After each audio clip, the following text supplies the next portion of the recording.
सिंधुदुर्ग शासकीय वैद्यकीय महाविद्यालयाचा आढावा घेण्यासाठी सिंधुदुर्गात आलेल्या वैद्यकीय शिक्षण आणि संशोधन विभागाच्या सहसंचालिका डॉक्टर पल्लवी सापळे यांची आज शिवसेना उद्धव बाळासाहेब ठाकरे पक्षाच्या शिष्टमंडळानं ओरोस इथं भेट घेऊन त्यांच्यासमोर वैद्यकीय महाविद्यालयातील भ्रष्टाचाराची पोलखोल केली आहे। तसेच त्रुटी आणि समस्यांचं निवेदन देण्यात आलंय। वैद्यकीय महाविद्यालयात कंत्राटी पद्धतीने 230 कर्मचारी भरण्यात आलेत, मात्र त्यातील 100 कर्मचारी प्रत्यक्षात कामावर उपस्थित असतात। इतर कर्मचाऱ्यांच्या खोट्या सह्या मारून त्यांच्या पगाराचे पैसे काढून भ्रष्टाचार केला जातोय। दर दिवशी 100 पेक्षा कमी ओपीडी रुग्णसंख्या असताना देखील आणि रुग्णालयात 80% बेड रिकामी असताना देखील रुग्णालयातील कपडे धुलाई करण्याचे तब्बल 56 लाख रुपये बिल देण्यात आले। त्यामुळे हे महाविद्यालय भ्रष्टाचाराचं ठिकाण झालंय असा आरोप शिवसेना शिष्टमंडळानं केलाय।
तुम्हाला काम काय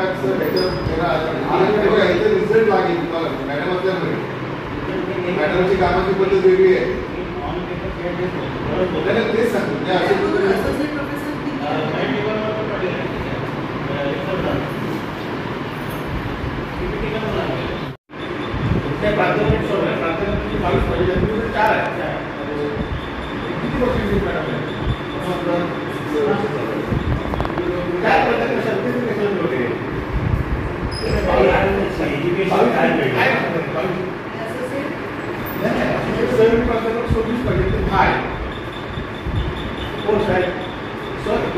सिरियस नाही बोला आणि तुम्ही काय भेटाय तुम्हाला हे आम्हाला माहिती आहे। आम्ही 4 तुम्ही सांगते कागद पाठवा काय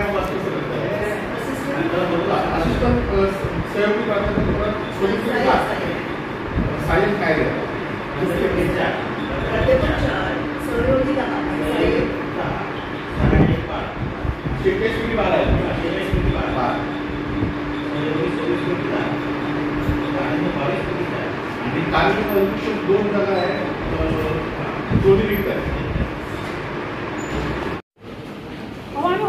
काय परिस्थिती चालवली माझ्या जिल्ह्यामध्ये। तुम्ही माझ्या कर्मचाऱ्यांना 20,000 रुपये पगार मिळत होता, त्यांना 12,000 रुपये पगार देऊन त्यांना काम करायला लावताय। ही कुठची पद्धत? आणि शिपाई ठेवले तुम्ही सुपरवायझर इथं माझ्या जिल्ह्यात। ऐका, हॅलो, माझ्या जिल्ह्यात हे मला चुकीचं चालणार नाही। आता हे सगळंच बंद करणार, इथे ही मस्ती नाही चालणार। तुम्ही इकडे कधी येणार? जिल्ह्यात कधी येणार? आम्हाला भेटा। संदेश पारकर शिवसेना जिल्हा प्रमुख, वैभव नाईक, राजन दिली, सतीश सावंत, आम्ही सगळे शिवसेनेचे प्रमुख इथं उपस्थित आहोत। ही जिल्ह्यामध्ये सगळं आज आम्ही त्या डायरेक्टर मॅडमला भेटला, त्याला सगळा इथला भ्रष्टाचार गैरकारभार सगळा त्याच्यासमोर आणलेला आहे। आणि आता आमचं म्हणणं आहे, माझ्या ज्या कर्मचारी आहेत, जे कोण महिला असतील पुरुष असतील, जे चांगलं काम करतायत त्यांना चांगलं वेतन त्या ठिकाणी मिळालं पाहिजे। ही जबाबदारी तुमची आहे। आणि काम न करता 366 जवळजवळ कामगार आहेत, इथे एक कामगार नाही। तुम्ही कधी येत आहे ते नको मला सांगा, तुम्ही कधी येत आहे? आम्हाला भेटा, कर्मचाऱ्यांच्या समोर भेटा आणि त्या लोकांना न्याय द्या। आणि कोणतरी एक ठेवलं तुम्ही शिपाई, यांची काही दादागिरी आम्ही ऐकून घेणार नाही।